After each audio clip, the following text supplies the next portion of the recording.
वालेकुम मज़्ज़ामीन, welcome to my channel voice of Muna. हमारी आज की स्टोरी का नाम है अज़ाब ज़िंदगी।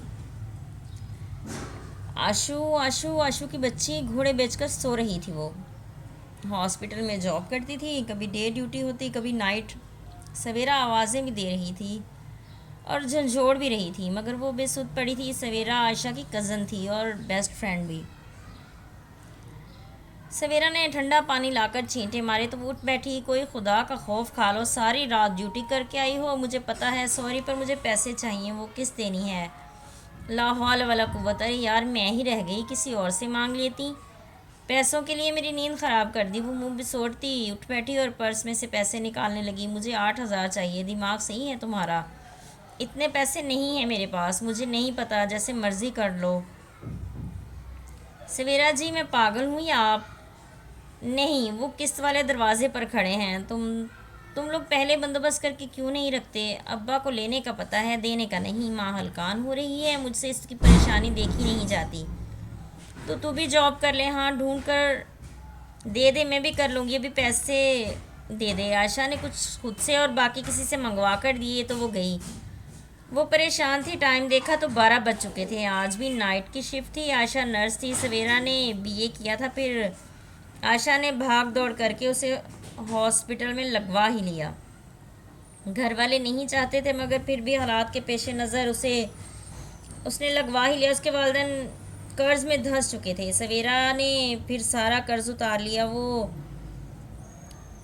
माँ से बहुत प्यार करती थी। उसकी माँ कर्ज की वजह से बीमार हो गई थी। सवेरा माँ के लिए सख्त मेहनत कर रही थी। आज भी नाइट ड्यूटी थी दोनों की।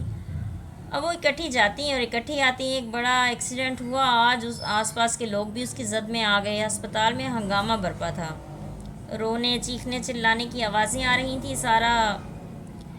सारे पेशेंट लगता था बहुत तकलीफ़ में हैं। वो बैठी ही थी कि फिर वो सारे पेशेंट भुगता कर बैठी तो फिर एक केस आ गया। वो शक्ल सूरत से बहुत अच्छा था, कद काट भी सही था, मगर वो बोला तो लगता लगता लगा कोई बच्चा है।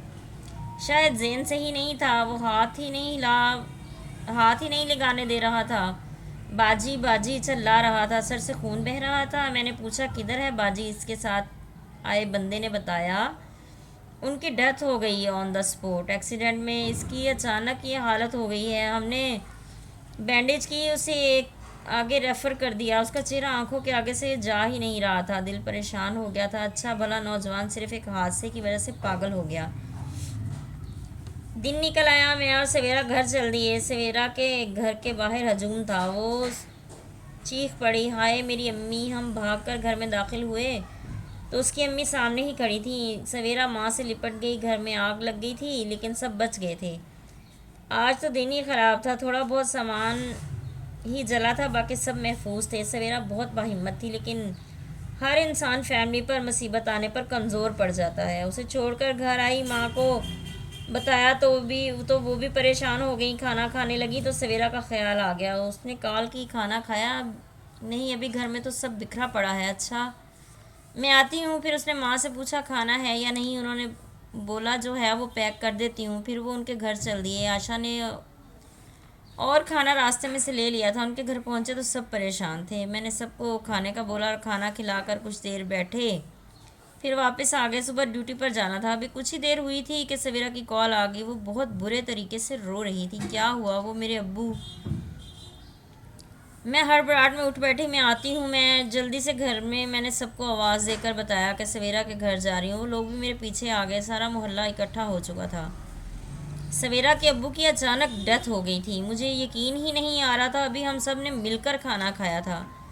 मैं परेशान हो गई। सवेरा को चुप करवा रही थी। उन्हें शायद डॉक्टर को बुलाने की मोहलत भी नहीं मिली थी। सवेरा को बड़ी मुश्किल से संभाला। तुम ही अब इस घर की सरबराह हो, खुद को संभालो। वो बेचारी पहले ही सब कुछ संभाले हुए थी। मौत मैयत पर लोग बाज नहीं आते। उसकी फूफो अवेला कर रही थी। मेरे भाई का ख्याल नहीं रखा। वो बीमारी में भी काम कर रहा था। मैंने कहा फूफो, सवेरा बेचारी संभाल तो रही थी सब कुछ। कितने अरसे से वो मेरे साथ जॉब कर रही है। कभी दिन तो कभी रात की ड्यूटी होती है। उन्होंने घूर कर मुझे देखा, फिर खामोश हो गई। ज़िंदगी भी किसी अजाब से कम नहीं है। लोग कैसे कैसे ज़िंदगी में मिलते हैं जो दूसरों की ज़िंदगी ही हराम कर देते हैं बातें कर कर के। सवेरा बेचारी बाप के गम में ढाल थी, ऊपर से रिश्तेदारों की बातें। वो परेशान थी बहुत। मैं हर मुमकिन उसका साथ देती थी। ज़िंदगी वाकई एक अजाब से कम नहीं है। जीते रहिए, खुश रहिए। मिलते हैं अगली कहानी के साथ।